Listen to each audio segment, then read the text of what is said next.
નમસ્કાર મિત્રો, સ્વાગત છે તમારું અમારી YouTube channel Gujarat jobs and ન્યૂઝમાં.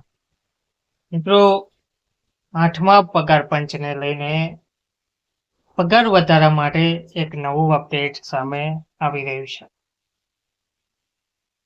એટ પે કમિશનને લઈને લાખો કરોડો સરકારી કર્મચારીઓ પેન્શનરો માટે આ એક મહત્વના સમાચાર સામે આવ્યા છે. જ્યારથી સરકારે નવા પગાર પંચને મંજૂરી આપી છે ત્યારથી આ સંબંધિત નવા અપડેટ્સ બહાર આવી રહ્યા છે. તો 8મું પગાર પંચ આવતા જ વર્ષે લાગુ થવાની શક્યતાઓ રહેલી છે. કેન્દ્ર સરકારે ડીએમાં વધારો પણ કર્યો છે, જેના પછી રાજ્ય સરકારો પણ મોંઘવારી ભથ્થામાં વધારો કરી રહી છે. હવે આ જે અટકળો લગાવવામાં આવી રહી છે કે સરકાર 8મા પગાર પંચમાં ફિટમેટ ફેક્ટરમાં વધારો કરશે નહીં, તો આવું કેમ થશે તે પાછળનું કારણ સમજીએ.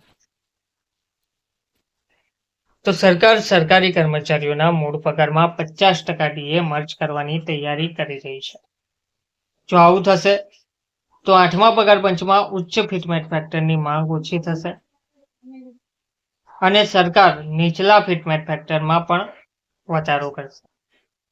આ પાછળનું કારણ એ છે કે હાલમાં કર્મચારીઓનો મૂળ પગાર 18,000 રૂપિયા છે. ડીએ મર્જ થયા પછી તે વધીને ₹27,000 થઈ જશે. તો પગાર પંચના અમલ પહેલા પગાર વધારો થશે, તેથી આ ફિટમેટ પરિબળને માંગને અસર કરશે. કેન્દ્ર સરકારે 5મા પગાર પંચ હેઠળ આ નિયમ બનાવ્યો હતો કે જો ડીએ 50%થી વધુ જાય તો તે મૂળ પગારમાં આપવામાં આવે છે, અને સરકારે વર્ષ 2004માં પણ આ કર્યું હતું. જોકે 6થા પગાર પંચમાં આ સિસ્ટમનો વિચાર કરવામાં આવ્યો ન હતો અને 7મા પગાર પંચમાં પણ આનો વિચાર કરવામાં આવ્યો ન હતો. પરંતુ આ વખતે એવો અંદાજ છે કે સરકાર ડીએને મૂળ પગાર સાથે મર્જ કરશે. જો આ વખતે ડીએ અને બેઝિક પગાર મર્જ કરવામાં આવશે તો કર્મચારીઓના બેઝિક પગાર વધશે, પરંતુ જે ફિટમેટ ફેક્ટરમાં વધારાની શક્યતા છે તેને અસર કરશે. તો ફિટમેટ ફેક્ટર એક ગુણક છે જેના દ્વારા સરકાર આગામી પગાર પંચમાં વર્તમાન પગાર અનુસાર ગુણક દ્વારા પગારમાં વધારો કરે છે.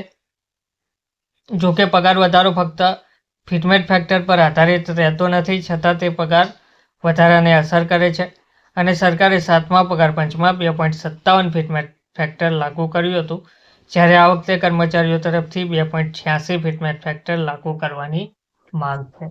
હવે જોવાનું રહ્યું કે સરકાર આ અંગે કઈ રીતે નિર્ણય લેશે. ધન્યવાદ.